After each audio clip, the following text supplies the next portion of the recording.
Então, pessoal, novamente nós vamos começar aqui, nós vamos iniciar a nossa aula, tá? Hoje de botânica, sejam bem-vindos, bem-vindas, tá? E a gente vai iniciar com uma discussão sobre a parte de evolução vegetal. Todos sejam bem-vindos, bem-vindas. Tá tudo bem com vocês? Como é que vocês passaram a semana? Tudo joinha? Tudo tranquilo? Bom, tudo perfeito aí, maravilha, tá? Então, gente, essa parte de plantas, eu acho que é importante a gente dar um toque para vocês, a gente conversar um pouquinho inicialmente sobre essa parte evolutiva, né? Porque no primeiro semestre a gente viu os grupos de micro-organismos, né?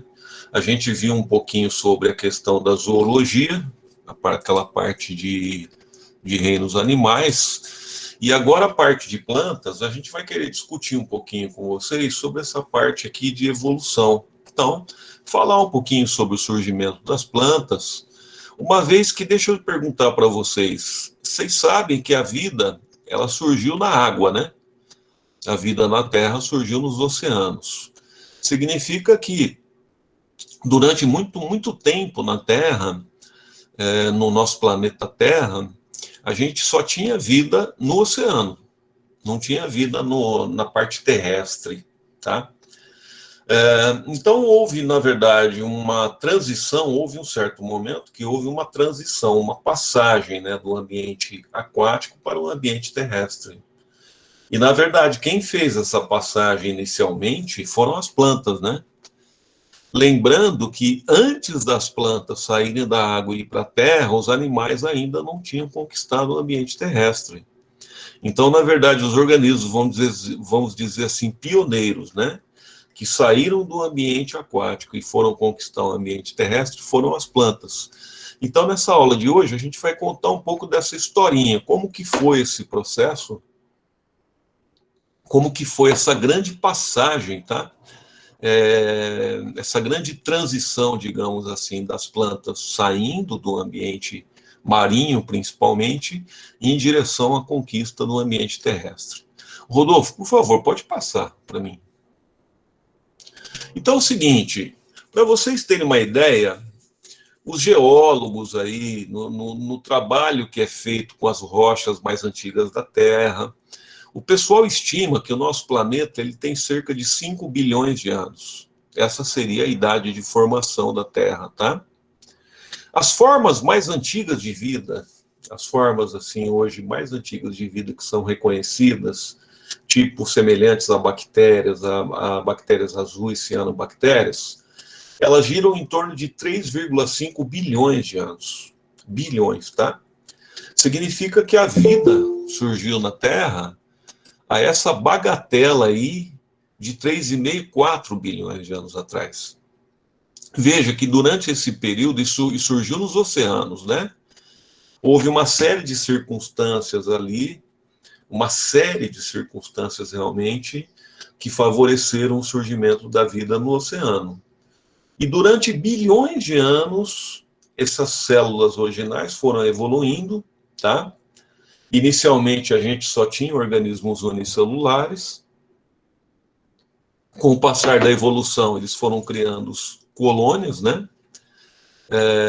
Passando-se muito tempo, essas colônias foram criando organismos pluricelulares, mas a vida ainda, ela, digamos assim, ela se mantinha no ambiente aquático. Bem, pelas evidências que nós temos hoje, pelas evidências fósseis, pela coleta, pelo estudo da vida no passado, o pessoal acredita que há 400 milhões, 500 milhões de anos atrás, mais ou menos, ou cerca de meio bilhão de anos, é que começou a haver aqui, pessoal, essa transição do meio ambiente aquático para o meio ambiente terrestre, em relação às plantas, tá? Então, foi necessário, olha só, em 3,5 bilhões de anos de início na vida da Terra, passaram-se cerca de 3 bilhões em que a vida se restringiu ao oceano. E a conquista da Terra aconteceu só há cerca de meio bilhão de anos, tá? Então, digamos assim, em termos do planeta, é um processo até que a gente poderia considerar meio recente, tá? Em relação à idade da Terra, do nosso planeta. Alguém poderia perguntar, mas professor, e antes dessa conquista antes da vegetação ter ido para a Terra, como é que era a Terra?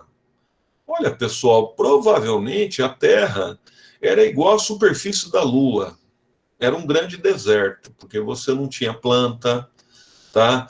Você não tinha a cobertura da terra revestida pelas plantas, pela cobertura vegetal, pela flora. Então, provavelmente era um grande deserto. Um deserto sem vida, tá? Um deserto que formava uma paisagem totalmente diferente da paisagem que nós temos hoje, tá? O pessoal acredita também, pelas evidências que nós temos hoje aí, que há cerca de 1 bilhão de anos, aquelas manchas de líquens, você sabe que líquen é uma associação entre alga e fungo, né? Entre fungo e bactérias, tá? Houve essa associação de líquens, ela foi trazida pelas marés.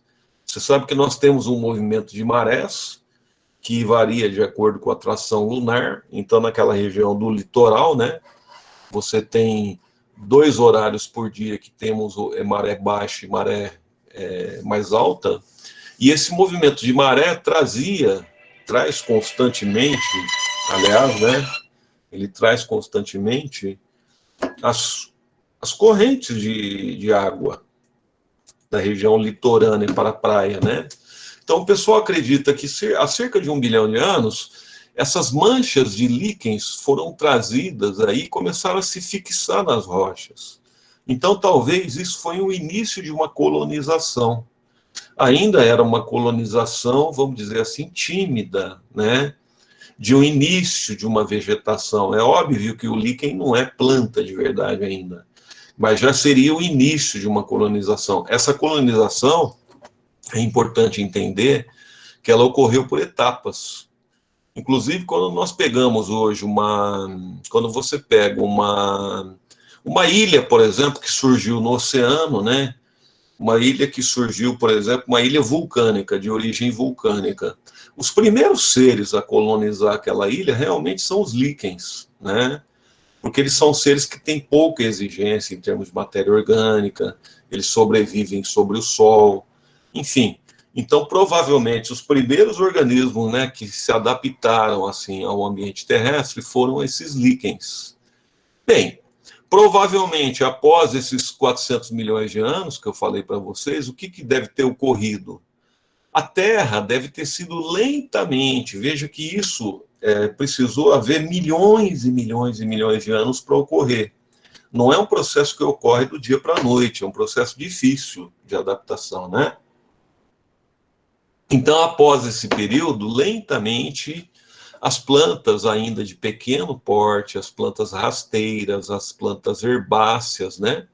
Elas começaram assim a cobrir a terra lentamente, formando uma pequena película de vegetação. Essa película de vegetação, pessoal, ela mudou dramaticamente a superfície do planeta. Por que ela mudou dramaticamente a superfície do planeta? Porque, veja bem, a vegetação, aos poucos, ela começa a dissolver as rochas, ela começa a produzir um solo, tá?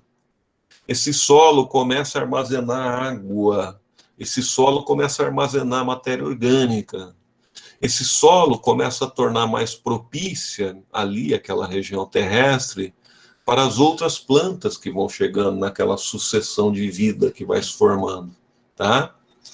Então, logo após esse processo de que as plantas foram colonizando a terra, isso abriu uma possibilidade para que os animais também ousassem sair da água e fossem para a terra. Nós sabemos hoje que os primeiros organismos, de fato, repetindo, né, que colonizaram a terra foram as plantas. Mas nós sabemos que depois dessa conquista vegetal, os animais também se arriscaram e vieram da água para a terra. Então nós tivemos animais invertebrados, como é o caso de insetos, que saíram da água e vieram para a terra. Nós temos animais vertebrados, tá? Como é o caso de peixes tetrápodos, que vieram para a terra. na forma de anfíbios ainda, digamos assim, pouco desenvolvidos. Então, as plantas criaram as condições, tá, para que os animais também saíssem da água e viessem colonizar a Terra. Veja que com o passar subsequente de centenas de milhões de anos, aos poucos, tá, essas ervas, elas foram aos poucos originando plantas um pouco maiores, que são os arbustos, né? Esses arbustos também aos poucos, porque com a evolução, com o passar do tempo, as plantas também foram evoluindo, foram adquirindo características, né?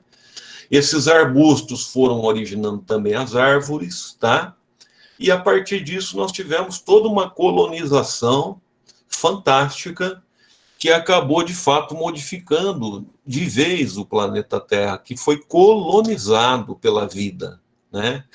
Mas quem abriu, repito, quem abriu essa possibilidade, quem deu abertura foram os vegetais. E veja que, na verdade, desde então, a vida animal ela se torna cada vez mais dependente da vida vegetal. Não só para criar as condições para que os animais possam habitar a terra, mas para criar refúgios, para criar locais para formar os seus ninhos, tá? Para criar territórios de reprodução, enfim. Os animais dependem totalmente da vegetação para a sua sobrevivência. Talvez o ser humano seja uma espécie menos dependente da vegetação, mas nós também somos dependentes, né? Desde o nosso nascimento até a nossa morte, a nossa sociedade depende totalmente das plantas, para a nossa alimentação, para a nossa vestimenta, para as nossas casas, enfim. As plantas são matéria básica para a vida, inclusive para a vida humana, tá? Rodolfo, pode passar, por favor. Então, assim, vamos tentar traçar como que foi esse lento caminho dessas ervas. Essas ervas que a gente fala marinhas, entre aspas, na verdade são as algas marinhas. Porque nós sabemos que o ancestral das plantas são algas. Lembra que vocês trabalharam lá no primeiro semestre com as algas? Nós tínhamos as algas verdes, as algas pardas, as algas vermelhas, né? Nós sabemos que os ancestrais das plantas foram algas do tipo verdes, são as algas clorofíceas, tá? Então, o que que nós sabemos? Quais são as evidências que nós temos hoje em relação à evolução vegetal? As evidências que nós temos hoje é o seguinte: muito provavelmente, inicialmente nesse processo, quem iniciou esse processo foram algas unicelulares coloniais. Essas algas faziam parte do chamado fitoplâncton. Vocês lembram o que é o fitoplâncton, pessoal? Alguém lembra o que é isso? Esse termo aí do primeiro semestre? Pode ser franco aí. Vocês lembram o que é ou não? Dá um retorninho aí para mim. Acho que não, né? O fitoplâncton é o seguinte, é uma alga que fica flutuando na lâmina d'água. Plâncton quer dizer flutuante, tá? Fito quer dizer planta. Então, é uma alga que fica flutuando, ela é uma alga fotossintetizante, inclusive a maior parte do oxigênio produzido na Terra é produzido por essas algas, cerca de 70% do oxigênio da Terra, que é produzido pela fotossíntese, é produzido por essas algas. Então, simplesmente fitoplâncton significa uma alga que fica ali perto da superfície realizando fotossíntese. Essas algas unicelulares coloniais que formavam fitoplâncton evoluíram para algas pluricelulares clorofíceas, tá? Algas verdes pluricelulares. Bem, essas algas verdes, elas precisam de nutrientes para poder sobreviver, tá? De luz para fazer a fotossíntese, de oxigênio para poder respirar, de nitrogênio para poder produzir as suas proteínas, de carbono para poder produzir os seus açúcares, tá? De fósforo, de enxofre para poder produzir suas moléculas orgânicas. E o que ocorre é o seguinte, as regiões no litoral, quando você considera o mar aberto, tá? E quando você considera o litoral, essas regiões, essas águas litorâneas, elas são mais ricas em minerais. Por que que elas são mais ricas em minerais? Porque os rios lá do continente, eles praticamente lavam, entre aspas, a terra, né? E eles trazem com eles aqueles minerais lá da terra para o litoral. Então, as águas normalmente litorâneas são ricas em minerais. Além disso, o que, que vai acontecer? Você tem aquelas correntes de água que batem lá na região do fundo, fazem um processo de ressurgência e vão fazer com que esses minerais circulem, tá? Trazendo esses minerais para a lâmina d'água. E também a própria ação das ondas, tá? Que bate nas costas, né? Que bate ali nas rochas e também traz mineral para a água. Portanto, a água da região litorânea normalmente é uma água riquíssima em minerais. Não é à toa que os corais marinhos, né? Coral, ele é um tipo de animal, né? Que forma uma colônia. Ele normalmente vive nessa região litorânea, porque você tem muitos minerais, é uma região rica em nutrientes, tá? Então, o que que acontece? Lembra que a região litorânea é próxima da terra, certo? Você é próxima da praia. Então, provavelmente, essas algas que deram origem ali às plantas terrestres, elas se adaptaram a viver nessa região litorânea, inicialmente se adaptando, pessoal, para obter esses nutrientes, tá? Inicialmente, elas buscaram uma região aonde era uma região que você tinha uma maior concentração de nutrientes que elas poderiam obter, uma vantagem evolutiva, né? Em relação à região de mar aberto, onde na região de mar aberto você tinha uma quantidade de nutrientes menor. Rodolfo, por favor, pode passar. Bem, acontece que essa adaptação à vida no litoral, ela dependeu de algumas questões. Você tem dois tipos de algas aqui, uma alga aqui que é chamada de fucus, dá uma olhada aqui, ó, e uma alga que é chamada de laminária. Veja que essas algas, elas se adaptaram através de milhões de anos para essa vida transitória entre a água e o ambiente terrestre. Veja que nas regiões superiores dessa água, você tem bolinhas aqui de ar. Essas bolinhas de ar faz com que essa região superior seja flutuadora, percebe? Ó?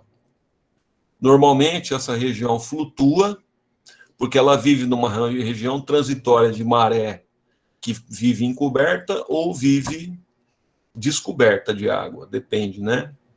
Então essa região superior tem flutuador que faz com que essa região superior fique mais próxima da lâmina d'água, fique mais superior, digamos assim. Ela tem uma região inferior aqui, por outro lado, que fica fixada. É como se fosse um gancho, tá vendo? Ó? Que fica fixada embaixo e ela normalmente não tem muito acesso à luz. Então, isso foram adaptações que podem parecer simples, mas foram adaptações fundamentais, tá? Para que essas algas pudessem, digamos assim, sair do ambiente aquático e começassem a conquistar o ambiente terrestre.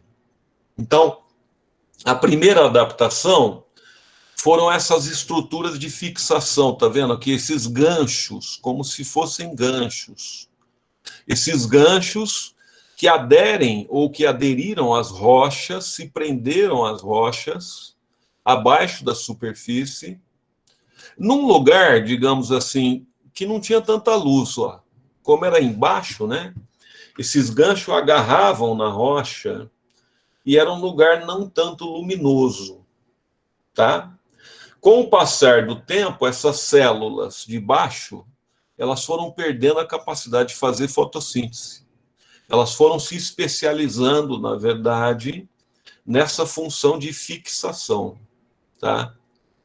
De fixação, realmente, do corpo desse organismo num certo substrato. Então, essa é a primeira adaptação. A segunda adaptação importante é o seguinte, que com o passar de milhões de anos, isso não ocorre do dia para a noite, né?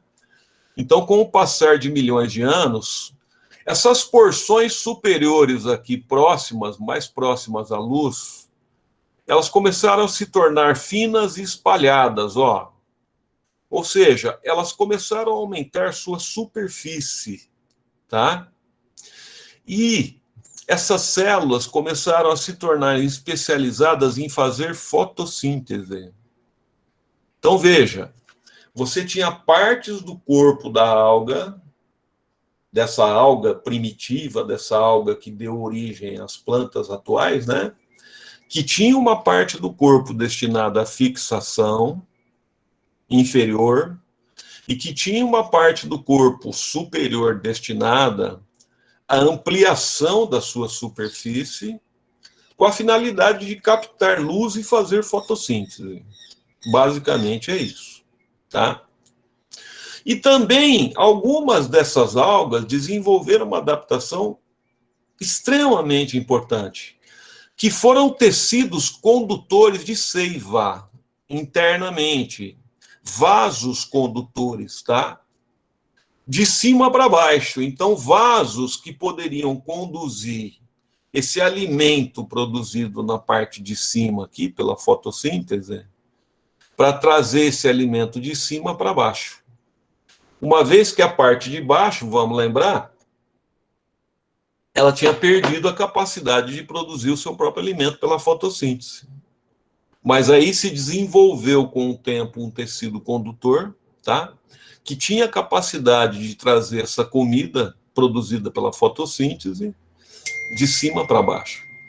Então veja que são várias adaptações, né, pessoal, que vão surgir para, na verdade, realizar essa transformação necessária no organismo para que ele possa, de fato, sair de um ambiente bem diferente, que é o ambiente aquático, para migrar para o ambiente terrestre. São dois ambientes dramaticamente diferentes, o ambiente aquático do ambiente terrestre. Olha, eu estou falando muito aqui, eu quero dizer para vocês, se vocês quiserem perguntar alguma coisa, se vocês quiserem, tiver alguma dúvida, por favor, pessoal, me interrompe, falem. Eu não posso adivinhar se vocês estão entendendo, tá? Então, pode me interromper, pode perguntar aqui no chat, tá? O Gabriel está dizendo que está ok, mas se tiver algo aí que ficou meio estranho, que vocês não entenderam, agora é a hora de vocês perguntarem, tá? Fiquem à vontade. Posso tocar o barco? Por enquanto está tranquilo? Então tá bom, a Sara está falando que pode, tá bom então. Então vamos lá, Rodolfo, vamos para mais um slide aí. Bom, então quais foram as maiores pressões evolutivas, vamos dizer assim? Qual foi o maior problema que houve para as plantas saírem da água e ir para a terra? Porque é um ambiente novo, totalmente novo, né? Então, assim, qual foi o maior problema? Qual foi a parte simples e a parte difícil de um organismo sair da água e ir para a terra? Bem, teve uma parte que foi bastante fácil, entre aspas, digamos assim, para a planta sair da terra e da água e para a terra. A parte bastante fácil e tranquila é o seguinte: o ambiente terrestre, ele tem luz à vontade. Desde o nascer do sol até o pôr do sol, você tem luz para a planta fazer fotossíntese à vontade, tá? Desde o nascer, principalmente na região tropical, né, não falta luz, desde o nascer do sol até o pôr do sol. Inclusive, essa luz não é filtrada pela água, então, luz não é o problema. Na água, a luz é um problema muito mais limitante do que na Terra, porque a luz é filtrada pela água. No caso da luz atmosférica, ela é abundante, então não tem problema nenhum na Terra, tá? Uma outra coisa que é muito abundante na Terra, muito mais abundante que na água, são dois gases fundamentais para a planta, que é o dióxido de carbono e o oxigênio. Fala uma coisa para mim, só para eu entender como é que vocês estão.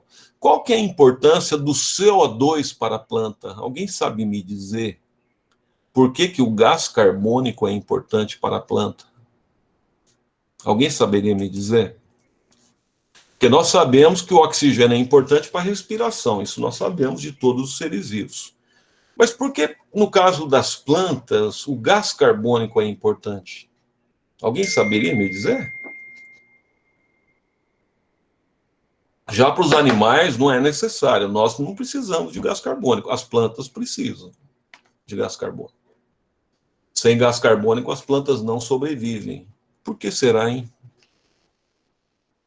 Para a fotossíntese, Gabriel, exatamente. Então, na verdade, o gás carbônico ele é uma matéria-prima para a planta produzir o seu alimento. A planta usa para produzir o alimento água, gás carbônico e utiliza uma fonte de energia que é a luz. Então, a partir dessa combinação entre água, gás carbônico e utilizando a energia da luz, sabe o que é que ela produz? Glicose, açúcar. Ela produz uma molécula orgânica rica em carbono, tá? E o carbono e o oxigênio você tem na atmosfera à vontade também. Então, não tem problema nenhum. Se eu saio da água e vou para a terra, gás carbônico e oxigênio eu tenho à vontade. Não tem restrição nenhuma. Bom, uma outra coisa que tinha na Terra à vontade era espaço livre, porque como eu falei para vocês, no início, a Terra era igual à superfície lunar, você não tinha praticamente nada ali, você não tinha nenhuma colonização, então tinha espaço livre à vontade. Coisa que não havia na água, porque na água você já tinha uma vida instalada ali, tá? Bem, o que que um ambiente terrestre traz de problema agora para quem sai da água e vem para a Terra? Existe um problema muito sério no ambiente terrestre, muito sério. É o ambiente é o problema mais grave de todos, que é o seguinte: como que eu faço na Terra para obter água e não só obter, como não perder a água que eu tenho no meu corpo? Porque veja bem, imagina você que o seu corpo, 70% do seu corpo é água, tá? 70%. E a atmosfera tende a chupar a água do seu corpo, sabia?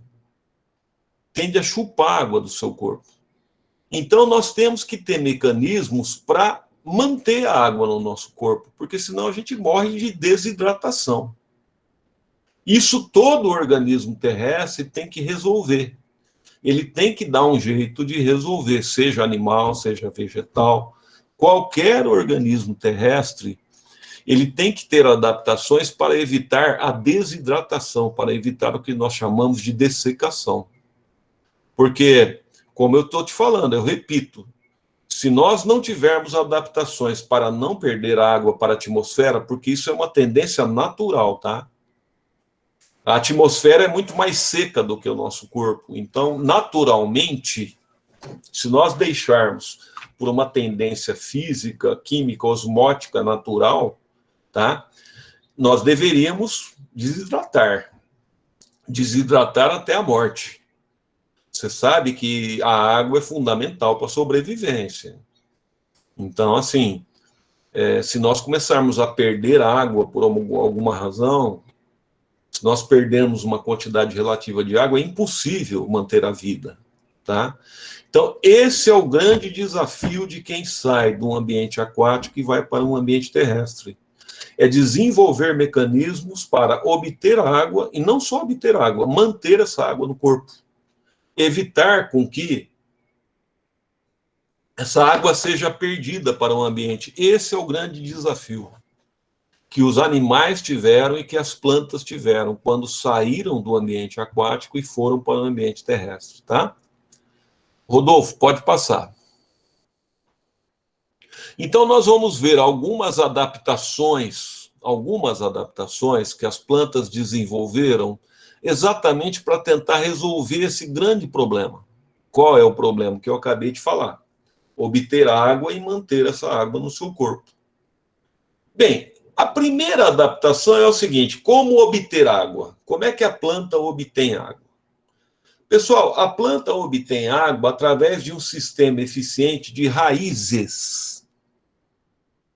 Então, existe um órgão das plantas, em geral, um órgão, em geral, subterrâneo, em geral, existe raízes aéreas, existe uma grande diversidade de plantas, mas, em geral, as raízes são subterrâneas, elas vão entrando dentro do solo, você tem essa região aqui pilífera da raiz, que é especializada em absorção de água, tá? Então, o que que ocorre? A planta ela tem mecanismo de absorção de água do solo, tá? Esse é o mecanismo pelo qual a planta consegue obter a água do ambiente, tá? Pelo sistema radicular. Agora, veja só, ela não só obtém água, ela obtém também do solo sais minerais, porque a planta precisa de sais minerais, potássio, cloro, magnésio, fósforo, enfim. A planta precisa de sal mineral para o seu metabolismo. Vamos lembrar que a planta não come outros seres vivos, como é o nosso caso. A planta é um organismo autótrofo, que produz seu próprio alimento. Nós obtemos nutrição inorgânica nos alimentando de vegetais, de animais, as plantas não. Então, elas precisam também obter esses sais minerais através das raízes, é isso que elas fazem. Então, o sistema radicular esse, você pode voltar para mim, Rodolfo? Um slide? Mais um. Sistema radicular esse que evoluiu daqui, ó. Que evoluiu desses ganchos das algas, ó. Tá vendo? Isso aqui que deu origem ao sistema radicular das plantas, tá? Pode passar, Rodolfo. Isso. O sistema radicular evoluiu daquele ganchinho lá da alga há milhões de anos atrás. Esse sistema radicular ele é responsável pela captação do que nós chamamos de seiva bruta do solo. O que é a seiva bruta, repetindo? É a água e os sais minerais que a planta adquire do solo. Pode passar, Rodolfo. Bem, além dessa questão da absorção, a planta desenvolveu também, as plantas mais organizadas, né, que nós vamos conhecer, desenvolveram um sistema de transporte de seivas. Está vendo aqui, ó?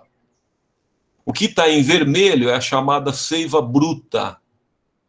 O que é a seiva bruta? É um sistema de vasos condutores que você tem aqui, que sai da raiz. Esse sistema de vasos condutores sobe através do caule e entrega essa seiva bruta para as folhas, ó. Leva essa seiva bruta para todos os tecidos da planta, células da planta. E tem um outro sistema de transporte de seiva, que é a chamada seiva elaborada, que pega a água com açúcar que é produzida aqui na folha, tá? A água com açúcar que é produzida aqui na folha e leva no sentido descendente para a raiz, porque a raiz precisa comer também, entende?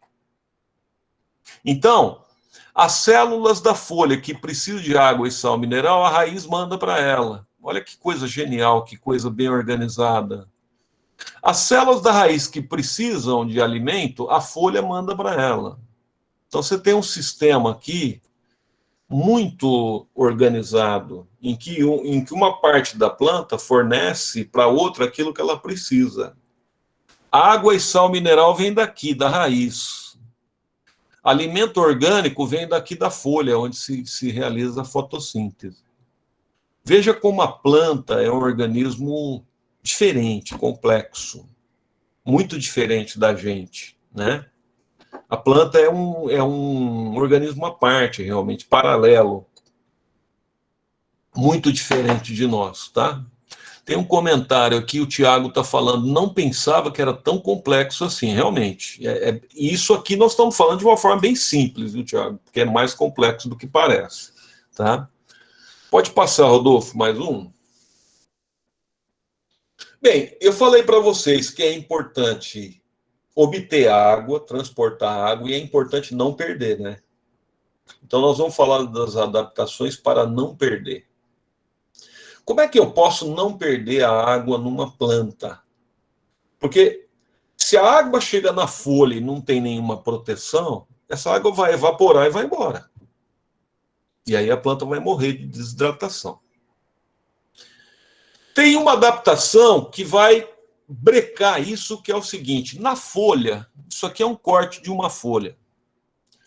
Você tem uma substância aqui, ó, na epiderme da folha. A epiderme é a camadinha de fora da folha, tá? Você tem uma substância aqui, ó, chamada de cutícula, que é uma substância lipídica. O que que acontece? Isso aqui torna a folha impermeável. Significa que a folha não perde água para o ambiente. Olha que adaptação maravilhosa. Então a planta pega a água do chão, manda a água do chão para o caule e para a folha. A água chega aqui, a epiderme não deixa ela evaporar. Entende? Então a planta tem um jeito de não deixar perder água, que é a epiderme, que é a cutícula que impermeabiliza a epiderme da folha. Agora tem um problema. Tem um problema. A planta não precisa respirar, pessoal. A planta não precisa respirar. E a planta não precisa pegar CO2 para fazer fotossíntese. Como é que a planta vai respirar e pegar CO2 se ela é impermeável? Estou colocando problema para vocês, tá? Problema. Tá, ela é impermeável, resolveu um problema, não perde água. Só que ela é impermeável, trouxe um outro problemão. Como é que ela vai fazer para obter oxigênio e CO2? Então, as plantas desenvolveram uma outra adaptação. Olha como a natureza é fantástica. O Rodolfo matou a charada, são os estômatos, exatamente. Ali na epiderme, nós temos valvulinhas microscópicas. Está vendo aqui, ó? Valvulinhas microscópicas chamadas estômatos. O que são os estômatos? Eles são válvulas que podem se abrir ou se fechar. Quando o estômato se abre, a planta transpira, ela perde um pouquinho de água. Mas ela também troca gases, entende? Então ela absorve oxigênio, ela absorve CO2. Ocorre que o estômato só abre quando a taxa de água da planta ela está satisfatória. Ela não vai perder uma quantidade de água ao ponto de ela se desidratar. O pessoal não é genial? Não é uma o que vocês acham disso? Não é uma adaptação assim genial, fantástica? Então a natureza é um negócio lindo, porque você tem problemas, tá? Você tem problemas que parecem insolúveis. Você fala assim, não vai ter solução. Mas os seres vivos, o processo evolutivo, né? E isso pressupõe milhões de anos de tentativa e erro, milhões de anos de adaptações, milhões de anos de seleção natural, tá? Leva a uma perfeição praticamente, né? A um aperfeiçoamento perfeito, tá? Então, veja que a planta, com isso, ela chega na terra, ela consegue habitar a terra, ela consegue dar certo, ela consegue coletar água, ela consegue manter a água, ela consegue respirar, ela consegue o CO2 para fazer fotossíntese. É um êxito. Agora, obviamente, que esse êxito não aconteceu da noite para o dia. É por isso que demorou 400 milhões de anos, tá? Porque você não adquire essas características da noite para o dia. Isso é um processo longo, né? Por isso que o processo evolutivo é um processo extremamente longo. Pode passar, Rodolfo, por favor. Então, aqui os principais desafios para a adaptação ao ambiente terrestre. Vamos lá. Aqui é meio que um resumo do que eu falei até agora, tá? Então, você tinha lá as primeiras algas lá no oceano primitivo, há 3,5 bilhões de anos atrás. Originaram as algas pluricelulares, algas verdes, como a gente falou, ancestrais das plantas terrestres. 500, 400 bilhões de anos, a primeira conquista das plantas no ambiente aeroterrestre. Alguns problemas que foram solucionados, eu não mencionei isso, mas com certeza a planta precisou se sustentar no ambiente terrestre, ficar ereta. Porque é o seguinte, na água, você não precisa ser rígido, né? A própria água, ela molda o organismo. Na terra, é necessário haver rigidez. A não ser que seja uma planta trepadeira, a não ser que seja uma planta que se amolda no anteparo. Mas então, para essas plantas eretas, rígidas, existe o desenvolvimento de um tecido de sustentação chamado de lignina. Nós vamos estudar isso futuramente, que é um tecido que dá rigidez ao vegetal e sustentação. Isso também é uma adaptação ao ambiente terrestre. Tá? Desenvolveu raízes aqui, como nós vimos, para absorção, os tecidos de condução de seiva, como nós vimos, tá? Aqui a questão que nós vimos da cutícula, dos estômatos, tá? Para evitar perda de água, tá? E para propiciar mesmo assim o processo de respiração e evapotranspiração vegetal. E aqui as questões reprodutivas que nós vamos ver já já. Então, primeiramente, uma reprodução assexual, mas depois, futuramente, um grande passo que foi também a questão da reprodução com sementes e flores, tá? O Gabriel está perguntando assim, os cactos que existem no deserto tiveram uma adaptação diferente de uma planta que existe em uma floresta? Com certeza, Gabriel.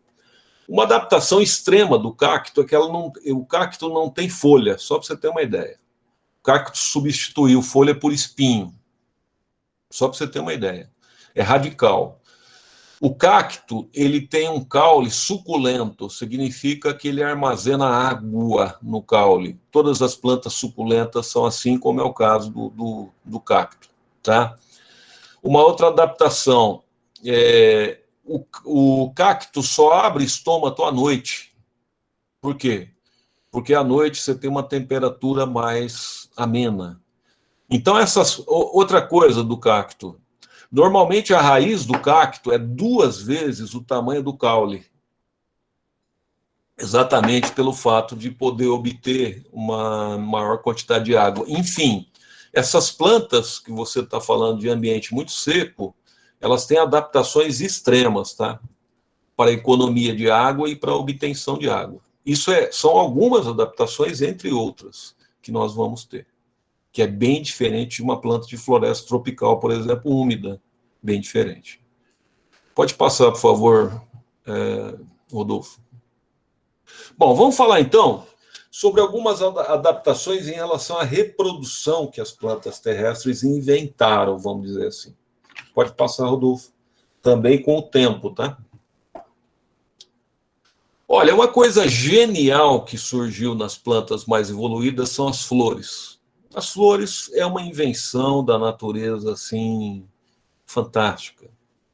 Principalmente flores de angiospermas. Flores de angiospermas que são um verdadeiro convite. Elas são lindas, bonitas, maravilhosas, elas têm pétalas convidativas, né? Elas têm cores incríveis. Elas, além de terem cores atraentes, elas têm cheiros, elas têm glândulas de odores. A maior parte dos perfumes humanos são retirados de flores, né? Além disso, elas produzem também o néctar, que é um tipo de uma água com açúcar. Veja bem, essas estratégias demandam gasto de energia. Quando você produz uma flor tão complexa assim, demandando cor, sabor, demandando cheiro, se gasta energia. Mas esse gasto de energia é feito para atrair agentes polinizadores, no caso dessas flores de angiospermas, né? Aqui é desenvolvido uma das adaptações mais lindas da natureza, porque essas plantas coevoluíram com animais polinizadores. Pode passar, Rodolfo. Animais polinizadores como insetos, como pássaros, como morcego e como outros animais menos convencionais, né? Animais que são atraídos para essas flores em busca do néctar e que, na verdade, vão pegar o grão de pólen de uma flor e levar esse grão de pólen de uma flor para outra, percebe? Então, isso é uma grande estratégia, uma grande adaptação para a reprodução. A planta não consegue andar, né, para levar um gameta de uma flor para outra, mas ela arrumou uma estratégia incrível, maravilhosa, que é atrair animais para fazer esse serviço para ela, que é a chamada polinização, tá, por anemofilia, ou seja, a polinização que é realizada por animais, né? Então, o que é a polinização? É a transferência de grãos de pólen da parte feminina, da parte masculina de uma flor, né, do sistema reprodutor masculino de uma flor, para o sistema reprodutor feminino de outra flor, tá? Isso ocorre, obviamente, nas plantas floríferas, né, nas plantas aí, tá? Em que o gameta masculino, no caso, né, ele vai atingir o gameta feminino. Então, essa coevolução é uma coisa fantástica, realmente maravilhosa. Pode passar, por favor, Rodolfo? Aqui, só para vocês terem uma ideia, é uma microfotografia de alguns tipos de grãos de pólen. Olha só que interessante, né? Alguns deles são... Isso aqui é microscópico, tá? Vocês estão vendo aí no aumento de mais ou menos 15 mil vezes no aumento de microscópio, tá? Eles são estrelados, eles têm espinhos, ganchos. Isso aqui tudo são adaptações para eles poderem se fixar na parte feminina da flor, tá? Então, e também para grudar no corpo de uma abelha, para grudar na pena de um passarinho, para grudar no pelo de um morcego, né? Cada flor ela é polinizada por um tipo de animal específico, normalmente. Então, é incrível o ajuste da natureza, como cada grão de pólen, inclusive, ele é ajustado ao tipo de animal polinizador, entende? Então, ou seja, você tem aqui um design, digamos assim, né, perfeito em termos de forma do grão de pólen, com o tipo de animal polinizador, com a forma da flor. É uma coisa assim maravilhosa, genial, de fato. Como que pode ter havido uma evolução tão perfeita, né, em termos de reprodução? Pode passar, Rodolfo, por favor.